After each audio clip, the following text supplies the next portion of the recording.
মমতা বন্দ্যোপাধ্যায় সরকারের বিরুদ্ধে এবার পাল্টা চাল দিল জাতীয় নির্বাচন কমিশন। মুখ্য নির্বাচন কমিশনার জ্ঞানেশ কুমার এবং রাজ্যের মুখ্য নির্বাচনী আধিকারিক মনোজ কুমার আগরওয়ালের বিরুদ্ধে থানায় অভিযোগ দায়ের হয়েছিল। নির্বাচন কমিশন সূত্রে জানা গিয়েছে, কেউ অভিযোগ জানাতেই পারেন, তা যে কোনো ব্যক্তির গণতান্ত্রিক অধিকার।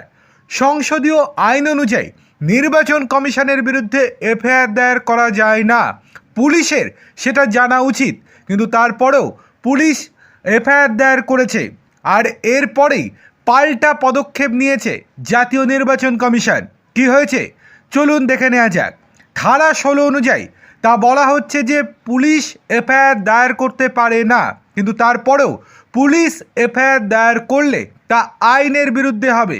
এর আগে ভুয়ো ভোটার নিয়ে রাজ্যকে এফআইআর দায়ের করতে নির্দেশ দিয়েছিল নির্বাচন কমিশন, কিন্তু তখন সেই নির্দেশ কার্যকর করেনি।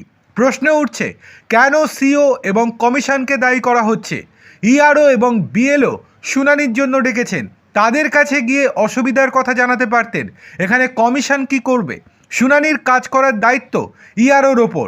আইন ভেঙে এফআইআর দায়ের হলে পুলিশ এবং সংশ্লিষ্ট আধিকারিকের বিরুদ্ধে পাল্টা পদক্ষেপ করা হবে। লোকপাল আইন অনুযায়ী কোনো সরকারি আধিকারিকের বিরুদ্ধে নির্দিষ্ট অভিযোগ এবং প্রমাণ থাকলে এফআইআর দায়ের করা যায়। এক্ষেত্রে ময়নাতদন্তের রিপোর্ট কি বলছে, কী কারণে মৃত্যু, খতিয়ে দেখা উচিত বলে মত নির্বাচন কমিশনের প্রশ্ন, এই ধরনের অভিযোগকে কেন আইনের অপব্যবহার হিসেবে দেখা হবে না? এফআইআর খারিজের আবেদন করা হবে কমিশনের তরফ থেকেও পাল্টা এফআইআর করা হবে বলে পরিষ্কার জানিয়ে দেওয়া হয়েছে। সরকারি কাজে বাধা দেওয়ার অভিযোগ আনা হবে। কাউকে বদনাম করার জন্য যে কোনো অভিযোগ করা যায় না। নির্বাচন কমিশনারদের রাষ্ট্রপতি নিয়োগ করেন। প্রসঙ্গত, গত সোমবার পুরুলিয়ার পাড়া এলাকার চৌতলা গ্রামের বাসিন্দা দুর্জন মাঝির দেহ উদ্ধার হয় রেল লাইনের ধার থেকে। সেই দিনই তার শুনানি ছিল।